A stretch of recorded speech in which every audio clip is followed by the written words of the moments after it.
Goeiemôre en welkom vanoggend weer by ons reis deur die boek van Matteus. Ons volg vandag in Jesus se voetspore terwyl hy steeds besig is om mense te genees in Matteus 8 vers 14 tot 17. Onder andere sien ons hoe hy Petrus se skoonmoeder genees en dan ook sien ons Jesus waar hy mense aanraak wat deur demone besete was of deur duiwels besete was. Nou dit maak miskien die appel op jou en my vandag om te vra, hoe speel genesing vandag in die dag waarin ek en jy leef 'n definitiewe rol? En is daar metodiek of verwysing oor hoe ek en jy genesing kan bedien en is daar werklik beginsels en leiding wat die woord van die Here vir jou en vir my gee oor hoe mense genees kan word? Nou, hierdie is baie belangrike beginsels omdat daar net so baie gebrokenheid daar buite is. Die antwoord op hierdie vraag natuurlik is verseker ja. Die woord van die Here gee wel duidelike beginsels en leiding oor hoe genesing bedien kan word. Die Bybel leer dat God steeds vandag mense genees en hy gebruik dikwels gewone mense, gelowiges, soos ek en jy, as instrumente van sy genesende krag. Nou hier is 'n paar belangrike punte om te oorweeg wanneer ons genesing wil bedien. En beginsels wat die Bybel vir jou en vir my gee. Nou ek dink die eerste belangrike beginsel van genesing is verseker geloof.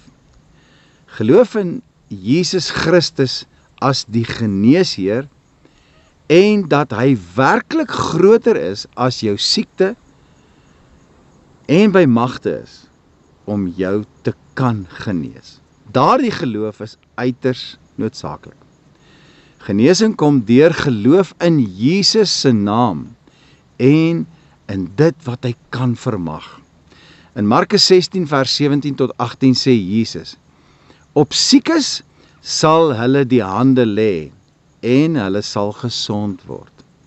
Wanneer ek en jy opreg voor die Here staan met die opregtheid van 'n kind, is dit sy opregte begeerte, Jesus se opregte begeerte om ons aan te raak en te genees. Die Heilige Gees gee genadegawes aan gewone mense soos ek en jy, insluitend die gawes van genesing. Ons lees daarvan in 1 Korintiërs 12 vers 9. Dit beteken dat God deur sy Gees mense toerus om genesing te kan bedien. Nou, daar is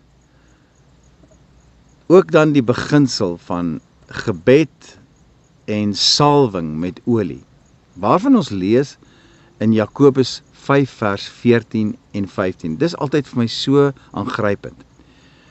Wat vir ons praktiese leiding gee. Kom ons lees gou wat sê hierdie teks vir ons. As iemand onder julle siek is, laat hy die ouderlinge van die gemeente roep en laat hulle oor hom bid en hom met olie salf in die naam van die Here. Verder is daar die beginsel van die krag van die geproklameerde of gesproke woord, wanneer ons die woord spreek en verkondig. Jesus het dikwels die woord gespreek en mense het gesond geword. Gaan lees gerus Johannes 4 vers 50. Ons, ek en jy, kan dieselfde doen. Ons kan die beloftes van God oor genesing verklaar en dan vertrou dat sy woord sal uitvoer waarvoor hy dit gestuur het. Jesaja 55 vers 11 sê, en dit is so mooi. Dit sê, so sal my woord wees. Luister gou mooi. Wat uit my mond uitgaan, dit sal nie leeg na my terugkeer nie, maar doen wat my behaag en voorspoedig wees in alles waartoe ek dit gestuur het. is dit nie kosbaar nie. Nou die volgende beginsel, waardeur die Here ook baie maal genesing bring, is deur volharding in gebed en ook gehoorsaamheid. Gehoorsaamheid is 'n verskriklike belangrike beginsel. Soms gebeur genesing onmiddellik, ander kere verg dit volharding. Lukas 18 vers 1 sê, of Lukas 18 vers 1 leer ons om altyd te bid en nie moed op te gee nie. God se tyd is nie jou en my tyd nie. En soms gebruik die Here daardie siekte wat ons eintlik oor onsself gebring het, en werk dit ten goeie mee, deurdat hy 'n diep werk van heiligmaking of geestelike volwassenheid in ons bewerk. En dan, wanneer ons by daardie bestemming gekom het wat hy begeer het, wanneer ons daar gearriveer het, waar God sy diep werk hier binne in ons hart gedoen het, kom daar baie maal skielik genesing, omdat ons volhard het in gebed en vertroue en nie opgegee het nie. Nou ek wil graag vandag se gedeelte afsluit met 'n laaste beginsel wat so kosbaar en belangrik is. Dit is 'n rein hart en 'n nederige gesindheid. Ons lees hiervan in Psalm 66 vers 18, waar die psalmdigter sê, as ek ongeregtigheid in my hart sien, sal die Here nie hoor nie. 'n Lewe van heiligheid en gehoorsaamheid aan God versterk ons wandel in geloof, en dit gee ons vrymoedigheid later, wanneer ons so met God reg is, om te bid met geloof. Soos met die disippels, wil die Here jou en my gebruik as instrumente en as ligdraers om sy hande en voete op aarde te wees, en ook mense aan te raak, sodat genesing kan plaasvind. Baie keer lê die oorsprong van daardie siekte en gebondenheid in die bande van sonde en korruptheid van mense se harte. Miskien wil die Here jou en my eers gebruik om die lig te wees in iemand anders se donker, sodat hy op sy knieë kan neerval om te sê, Here, wees my as sondaar genadig. En dan kom die genesing op wonderbaarlike wyse uit die Here se hand. Wanneer ons rug draai op daardie sonde wat dalk in die eerste plek die oorsprong was van daardie siekte en die siekte veroorsaak het. Dit is baie interessant om te weet dat as die Here mense genees het in sy wandel in die Nuwe Testament, was sy woorde aan hulle dikwels na die tyd, nadat hy hulle genees het en hy hulle dan weggestuur het, was sy woorde, gaan en sondig nie meer nie. Hoekom nie?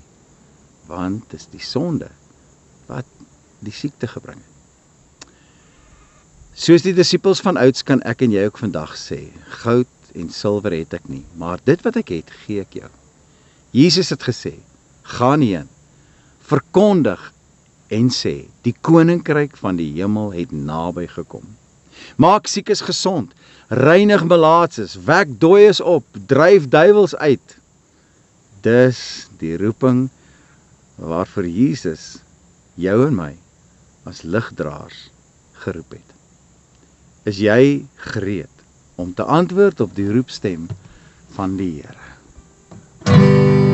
Silwer en goud het ek nie, maar dit wat ek het, gee ek jou. In die naam van Jesus Christus van Nazareth staan op en loop, lopende singende prys die Heer, lopende singende prys die Heer. In die naam van Jesus Christus van Nazareth staan op en loop. Silwer en goud het ek nie, maar maar dit wat ek het gee ek jou.